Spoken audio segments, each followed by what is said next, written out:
नमस्कार मित्रों, मैं ममता वाजपेयी भोपाल से मेरी हरी भरी छत पर आपका स्वागत है। लीजिए, मैं फिर हाजिर हूँ नए वीडियो और नई जानकारी के साथ। और आज के वीडियो का विषय है टमाटर की फुल केयर। और विषय आप लोग ही देते हैं। आप लोग जब पूछते हैं कि टमाटर में लकड़ियाँ कैसे गड़ाएं, टमाटर के बारे में कुछ बताइए, तो चलिए आज खूब सारी बातें करते हैं डिटेल में। और सबसे पहले मिट्टी, सनलाइट कंडीशन, बीज कब बोएं, आने वाले रोग यानी लीफ कर्ल वायरस या इसमें सूखता भी है, या जो भी इसमें परेशानियां होती हैं, कई बार फूल ड्रॉप हो जाते हैं, फल नहीं बनते, सब पर डिटेल में बात करते हैं। क्या क्या कहानियां हो सकती हैं, क्या क्या परेशानियां हो सकती हैं। मिट्टी की जब बात करते हैं तो कोई भी पौधा हो, ये सिर्फ टमाटर या गोभी या मिर्च, सबके लिए एक ही चीज़ होती है, मिट्टी वेल ड्रेन होना चाहिए। अगर मिट्टी में पानी रुकता है तो वो पौधों की जड़ों को डैमेज करेगा। ओवर वाटरिंग के जितने भी नुकसान होंगे, ओवर वाटरिंग में फंगस आती है, फंगस पनपेगी तो वो रूट्स को डिकम्पोज कर देगी, तने को डिकम्पोज कर देगी और पौधा मर जाएगा। तो पहली एक कंडीशन, मिट्टी सही बनाना। सही से मतलब क्या, अगर आप बिल्कुल नए हैं तो आप मेरी प्लेलिस्ट में जाकर देखें, फ्री गार्डनिंग क्लासेस करके 14 वीडियो पढ़े हैं और उसमें मैंने काफ़ी डिटेल में बताया है। और अगर आप मेरे पुराने व्यूवर हैं तो आपको पता होगा कि एक अच्छी मिट्टी बनाए, वेल ड्रेन्ड मिट्टी बनाए, वो सबसे नींव होती है, जैसे मकान की नींव होती है। अगर आपको लगता है, एक प्रश्न आया था कि टमाटर उनका अभी तक अच्छा था और एकदम से सूख गया, तो मैं यही सोचती रही क्या हुआ होगा। मैं बिना देखे बताना कठिन होता है, लेकिन फिर भी मैं आपको बताऊं क्या क्या हो सकता है। हो सकता है मिट्टी वेल ड्रेन न हो और पानी रुका हो, पानी रुकने से फंगस आई हो, एक कारण हो सकता है। ओवर वाटरिंग हुई हो, रोज़ रोज़ पानी से फंगस आई हो, लेकिन अगर पौधा सूख रहा है तो फिर फंगस के चांसेस ज़्यादा होते हैं। तो आपने मिट्टी अच्छी बना ली। फिर एक चीज़, हर पौधे का अपना एक मौसम होता है, न मौसम से बहुत पहले न मौसम के बहुत बाद।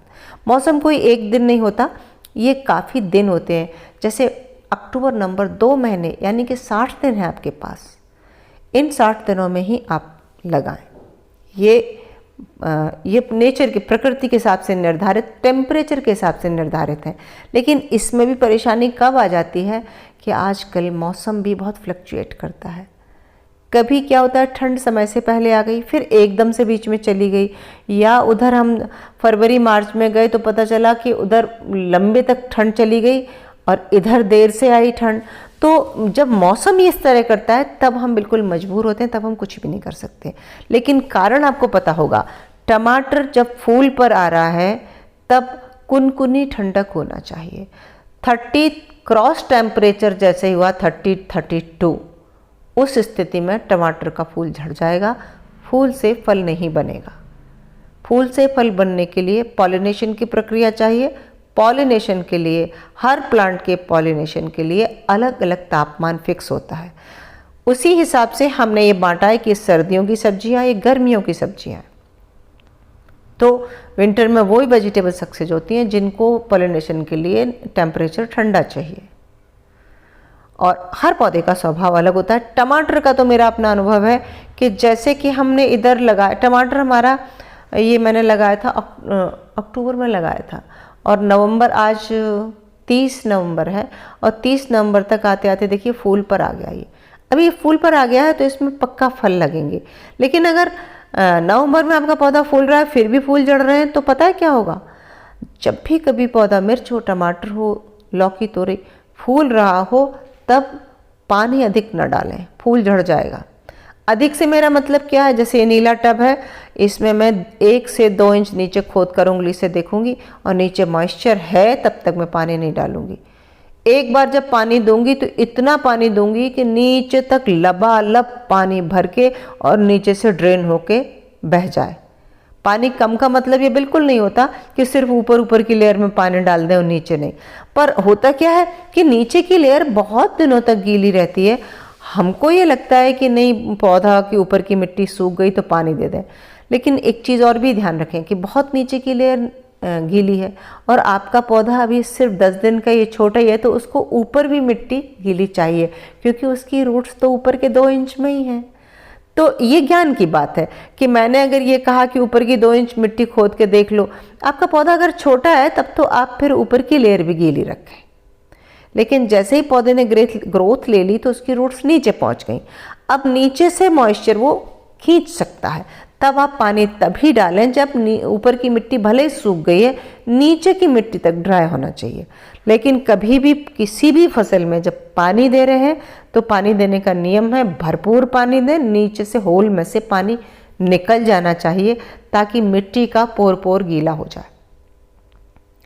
अगर ज़्यादा पानी हुआ तो फल गिर जाएंगे। इसके अलावा कई बार अगर मिट्टी अच्छी नहीं बनाई, मैग्नीशियम की कमी से भी फूल झड़ जाते हैं। तो मैंने सबसे पहले आपको बताया कि नींव होती है मिट्टी। मिट्टी अच्छी में आपकी अच्छी मिट्टी का मतलब होता है उसमें सूखे पत्ते हों, कार्बन का सोर्स, हरे पत्ते का भी खाद हो, नाइट्रोजन का सोर्स, गोबर खाद नाइट्रोजन का सोर्स, किचन कंपोस्ट मिक्स, सारे मिनरल, सारे पोषक तत्व उसमें। एक प्रश्न आता है कि यदि हमने किचन कंपोस्ट डाल दी तो भी क्या गोबर की खाद ज़रूरी है? जी हाँ, बिल्कुल ज़रूरी है, क्योंकि गोबर की खाद में अलग पोषक तत्व होते हैं और किचन कंपोस्ट में अलग।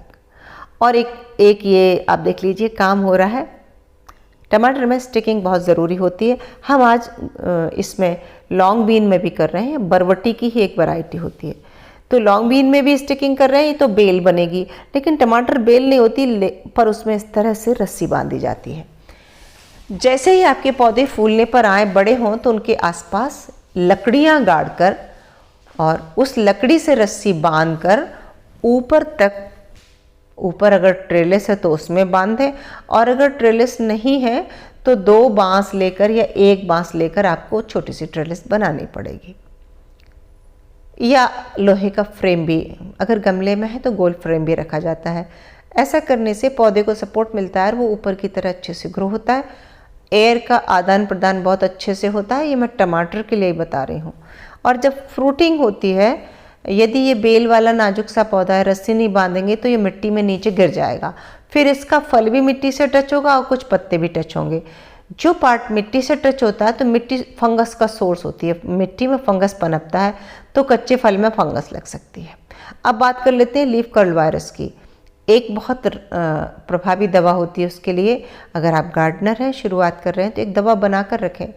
खट्टे छाछ को मटके में या आपके पास जो बर्तन हो उसमें भर लें और उसमें एक तांबे का लोटा छाछ में अंदर डाल दें, 15 दिन डला रहे। वो एक ऑर्गेनिक फंगीसाइड बन जाएगा। बहुत बदबू भी आती है उसमें, थोड़ा सा धीरज चाहिए। 15 दिन छाछ को सड़ा के तांबे के बर्तन के साथ फिर उसको कपड़े से छाने, ऊपर का पार्ट फेंक दें गाढ़ा गाढ़ा, जो छन के पानी निकला है उस पानी को कांच की बोतल में भर के रख लें। फिर 1 लीटर पानी में 10 ml से 15 ml मिलाकर टमाटर पर और मिर्च पर स्प्रे करते रहेंगे तो लीफ कर्ल वायरस कंट्रोल होगा।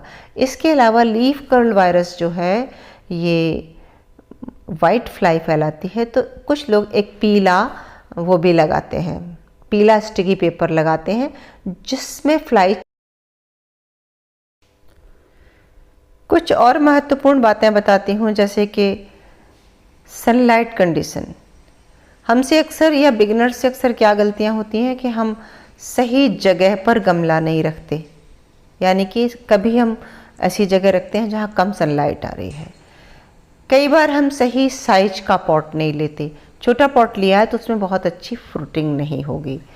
और कई बार हम जो बीज लाते हैं या तो हम किचन में से ही जो टमाटर में से डाल देते हैं तो वो उपचारित नहीं होते। बोया जा सकता है, मैंने किचन के टमाटर से भी बहुत बार पौध उगाई है और बहुत अच्छे से हो भी जाती है, लेकिन बेहतर ये है कि आप नर्सरी से पौध लाएं तो वो केमिकली ट्रीटेड होती है, उसमें रोग की संभावना कम रहती है। या आप बीज किसी अच्छी नस्ल का लाएंगे तो उसमें पैदावार बहुत अच्छी किसान की तरह मिलेगी। और बहुत छोटी छोटी ये 3-4 बातें थी जो मैंने बताई, और मुझे लगता है कि अब आप टमाटर की पूरी केयर कर सकेंगे। स्टिकिंग का समय आ गया है, अगर पौधा फूल पर आ गया है तो स्टिकिंग ज़रूर कर लें। मिलते हैं अगले वीडियो में, तब तक के लिए नमस्कार।